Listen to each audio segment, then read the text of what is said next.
Como veíamos en estas imágenes, bueno, está claro cuál es el tema de esta noche en Asuntos Públicos, la sorpresa del año o de la década, Silvia Mabel, el triunfo inesperado contra todos los pronósticos de los expertos, los medios, los encuestadores, los matemáticos.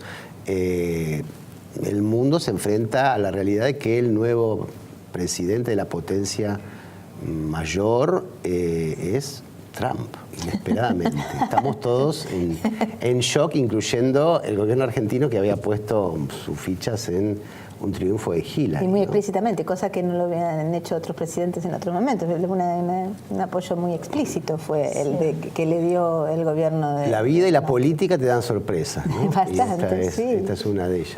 Sí, además en un esquema económico tan dependiente del financiamiento internacional, que Trump pueda, digamos, esta expectativa de Trump con un déficit mayor en Estados Unidos, la expectativa que va a haber más inflación en Estados Unidos, suba de la tasa de interés, dólar fuerte que equivale a precios de materias primas para abajo, realmente es un combo que no estaba en el horizonte de un gobierno que necesita 27.000 millones de dólares el año que viene para financiarse. Sí, un gobierno que se endeudó ya un montón, ¿no? Que se tomó aceleradamente. Y es un año crucial en términos no solo políticos, en términos de vencimiento. Tiene dos bonos, por ejemplo, el Global 17 y el Bonar 2017, que entre los dos suman 9.000 millones de dólares de vencimientos ahí nomás, que es el doble de lo que venció este año y el doble de lo que va a vencer en 2018. Así que es una situación muy delicada. Claro, porque a pesar de que la Argentina exporta, no sé, menos del 10% del total a Estados Unidos, el canal comercial no influye tanto, pero el canal financiero es realmente importante porque todo se dirime allí. Pero bueno, para entender mejor ¿qué nos puede pasar con Trump a la Argentina y a América Latina? Hoy está con nosotros un experto, Leandro Morgenfeld, doctor en Historia, investigador del CONICET y bueno, un estudioso de Estados Unidos, de la política de Estados Unidos. Gracias por venir esta noche, Leandro. Y bueno, la primera pregunta ¿es una buena noticia, una mala noticia? ¿Depende para quién? ¿Depende dónde uno esté? Porque sin duda México, que está tan cerca de Estados Unidos y tan lejos de Dios, como se dice usualmente, no lo ha recibido bien, pero Argentina estamos lejos de Estados Unidos y lejos de Dios también.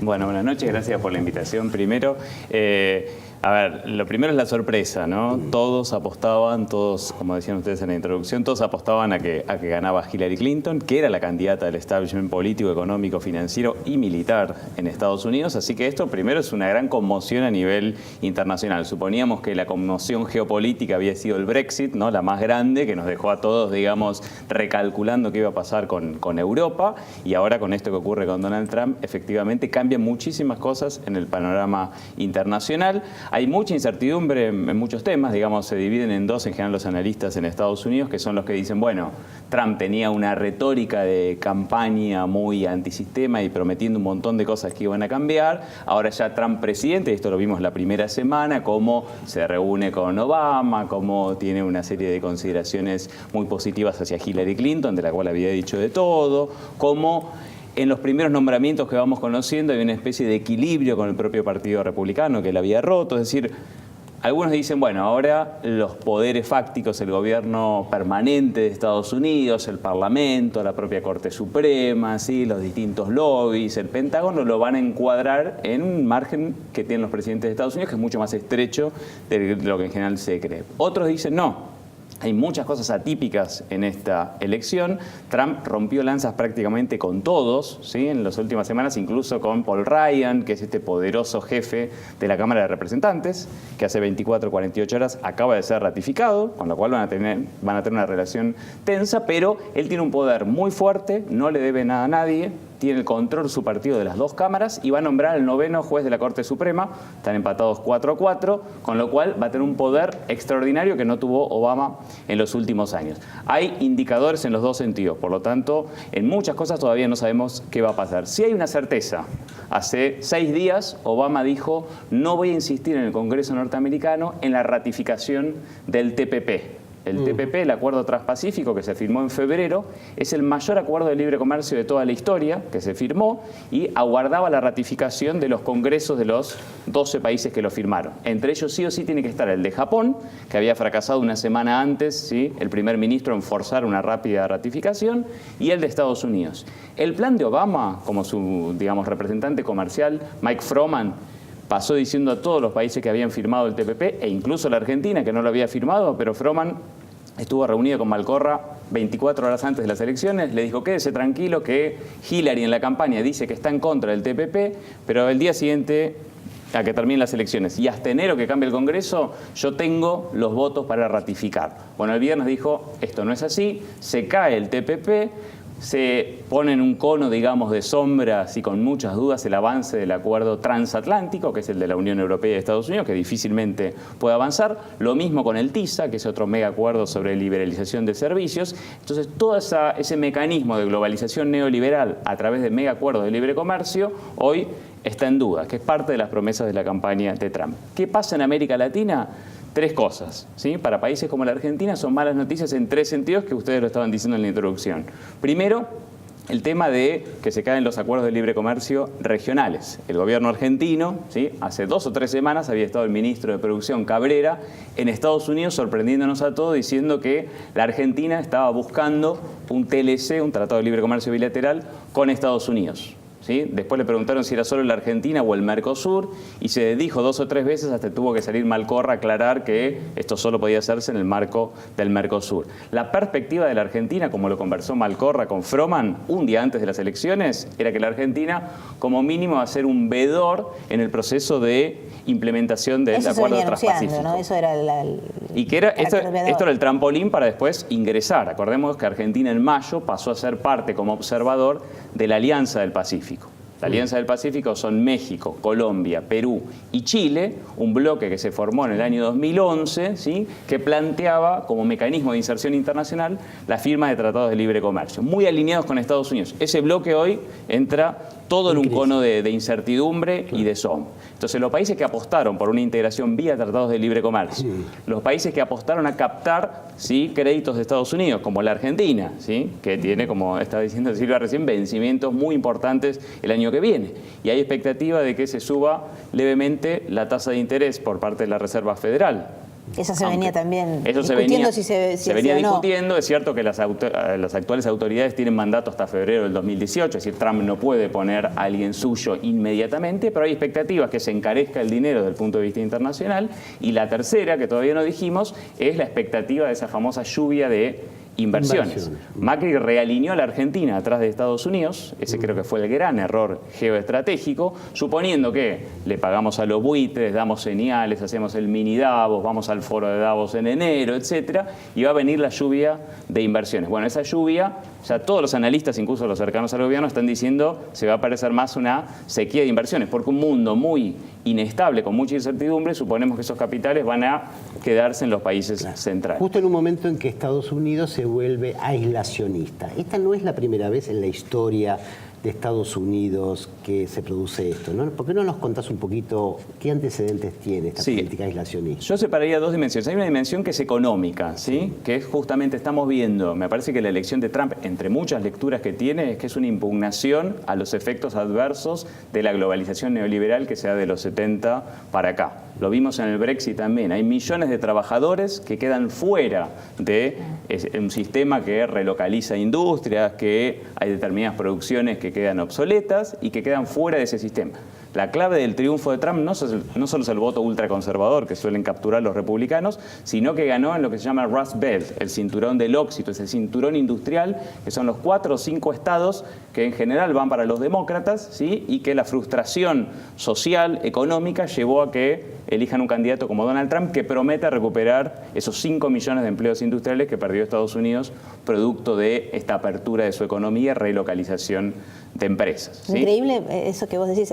Cuando uno analiza el mapa electoral, dice cómo, en definitiva, las tensiones que se están planteando a nivel internacional son decididas casi por 5 millones de trabajadores del cinturón del óxido, ¿no? Fueron muy finitas las elecciones, es más. 60 millones de votantes al Partido Republicano y de esos 5 0,5 la diferencia. Bueno, la otra cosa es que va a estar ahora en discusión fuertemente en Estados Unidos, es un sistema electoral muy anacrónico. Hillary Clinton sacó, según los últimos recuentos, más de 600.000 votos por arriba de Donald Trump, y como ganó muy finito en los estados que estaban parejos, tiene más electores. ¿Sí? Esto ocurrió en la Florida, ocurrió en Carolina del Norte, pero también justamente en lo que tradicionalmente fueron los nichos del desarrollo industrial, cosa que pasó en Gran Bretaña también. El Partido Laborista terminó planteando el no al Brexit y terminó perdiendo en algunos bastiones tradicionalmente obreros y de apoyo al Partido Laborista. O sea que esta impugnación de esa globalización neoliberal es una de las cosas que viene de adentro. Más allá de que después lo que proponga Donald Trump, es decir, si uno mira su propuesta económica, ¿sí?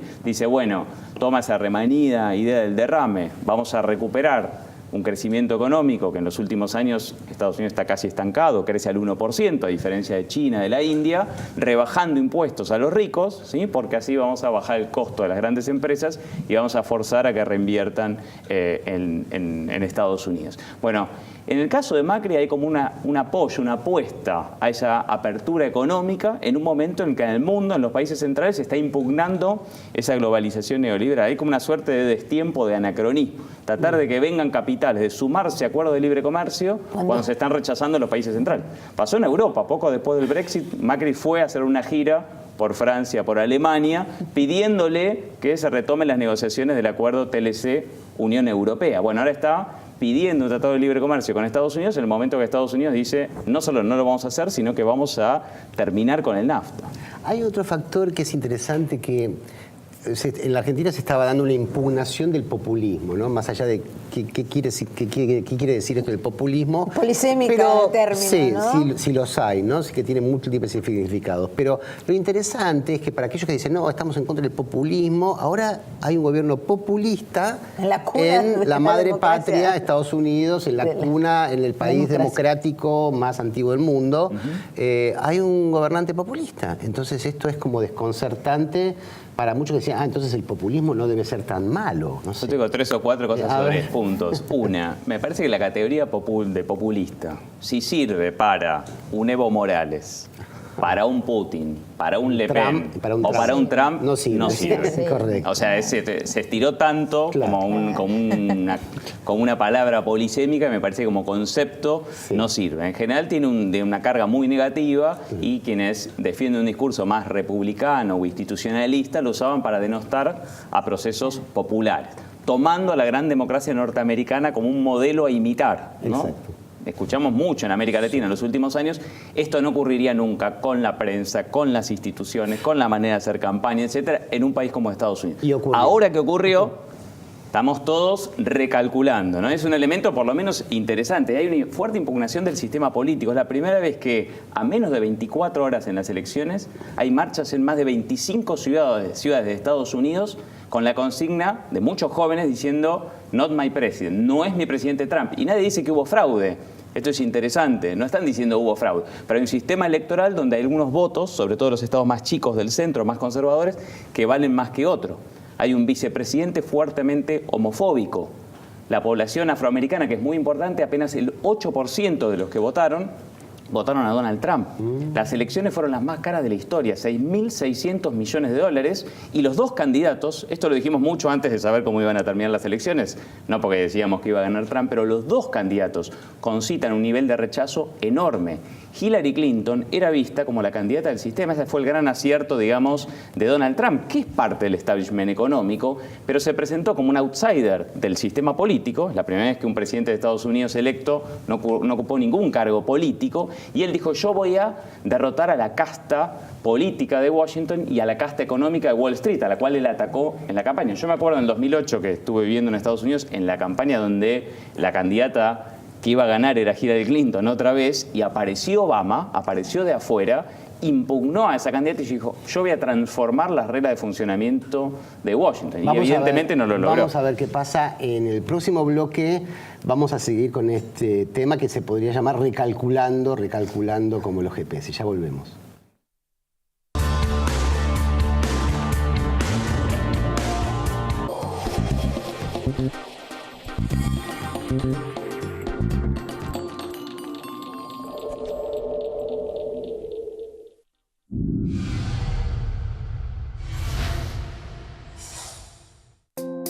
Al dengue, zika y chikungunya le ganamos entre todos.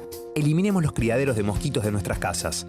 Entérate de todo lo que podés hacer entrando a salud.gov.ar. Buenos Aires, provincia.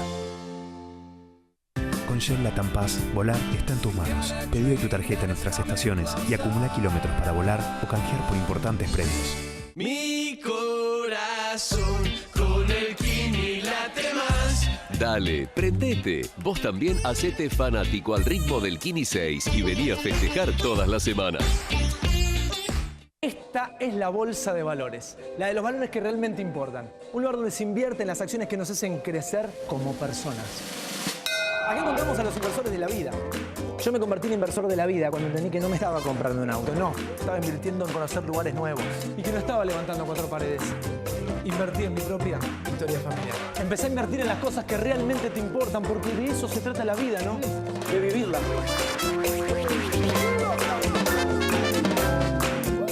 Hace 65 años que nuestra historia se alimenta de otras historias que nos ayudaron a crecer. Arcor, alimentando momentos mágicos. Hola. Hey. Hola. Disculpa, ¿está entrando a la sucursal, señor? ¿Qué venís a hacer? Vengo a pedir un resumen de cuentas. Y vine a pagar los impuestos. ¿Qué harías con tu tiempo libre? Podemos ir al cine. Hago un poco de gimnasia. Iba a la sucursal para hacer todos los trámites del banco y demás. Y un día me dijeron que había un montón de cosas que podía hacer desde mi casa. Sabemos que tu tiempo vale. Por eso lo cuidamos. A ver. Alcanza tu sueño. Anímate a emprender. Entra en buenosaires.gov.ar/emprendedores. Buenos Aires Ciudad. Vamos, Buenos Aires. Cuidar el medio ambiente y contribuir a resolver los problemas de las comunidades en las que operamos son los pilares de nuestra política de responsabilidad social empresaria. Cresud, nuestro valor es la tierra.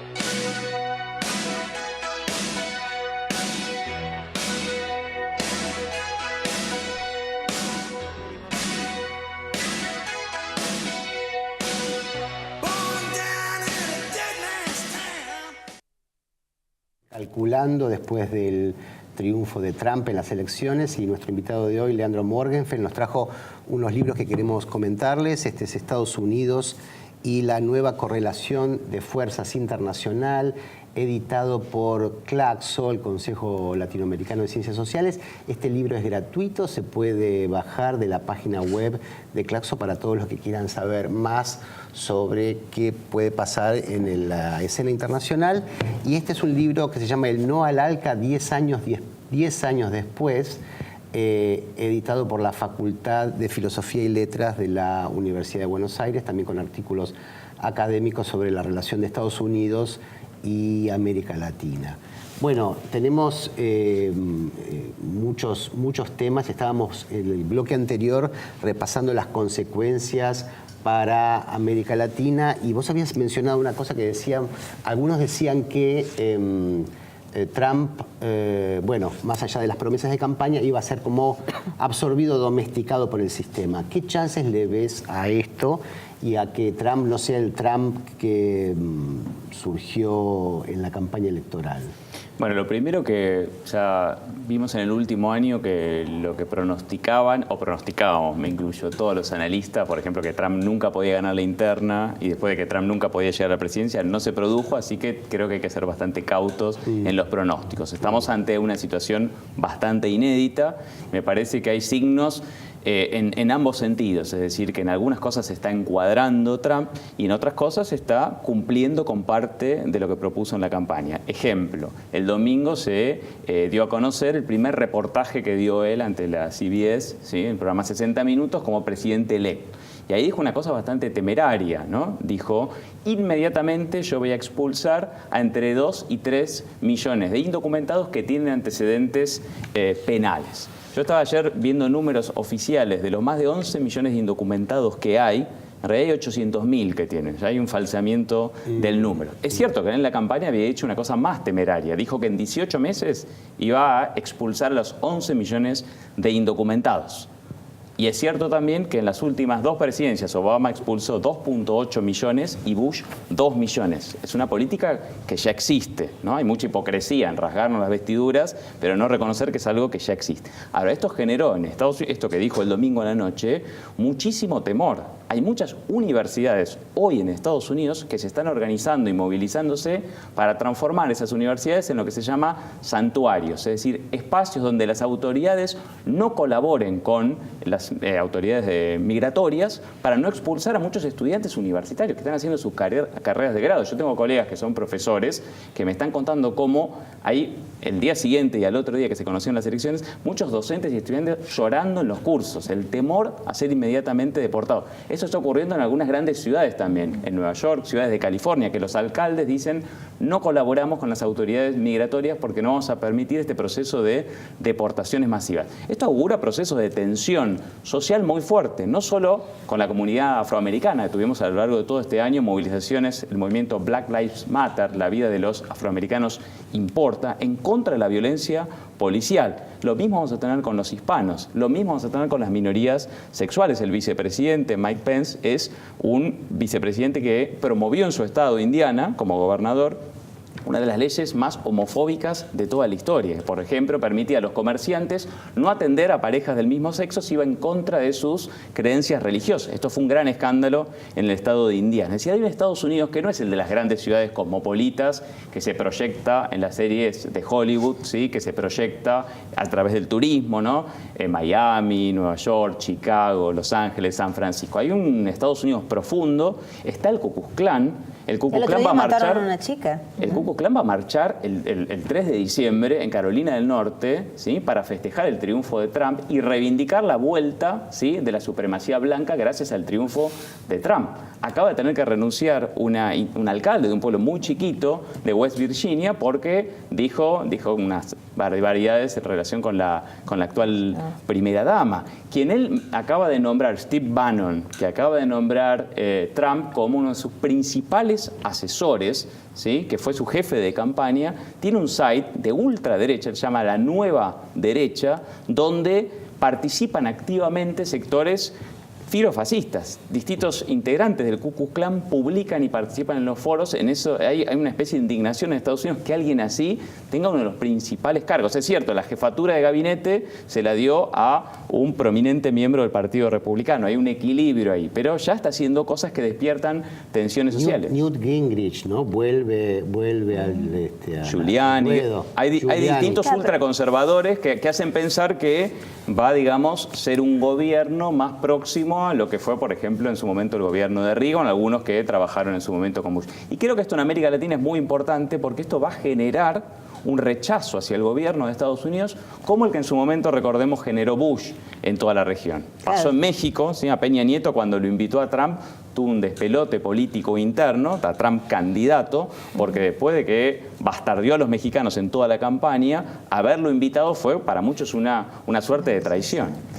Trump igual... No, tenemos medio minuto, pero en realidad teníamos muchas preguntas. Muchas preguntas, pero ha quedado, bueno, quedará para la próxima, te comprometemos, porque se vienen tiempos tiempos peligrosos que también son interesantes, ¿no? Sí, porque como la activación de un lado va generando esta otra activación de respuesta y la politización muy, muy veloz, ¿no? También. Y hay que ver qué pasa con Cuba, con Venezuela, con el proceso de paz en Colombia. Es decir, América Latina tiene muchos temas en donde está con expectativas a ver si va a poder reconstruir esa integración latinoamericana alternativa sin tanta presencia de Estados Unidos, si Trump es más aislacionista o va a tener que confrontar en forma más directa. Bueno, muchas gracias, Leandro Morgenfeld. Entendemos un poquito mejor ante el peligro, digamos, ¿no? De lo que estamos enfrentando ahora. A ustedes por acompañarnos. Esto fue Asuntos Públicos.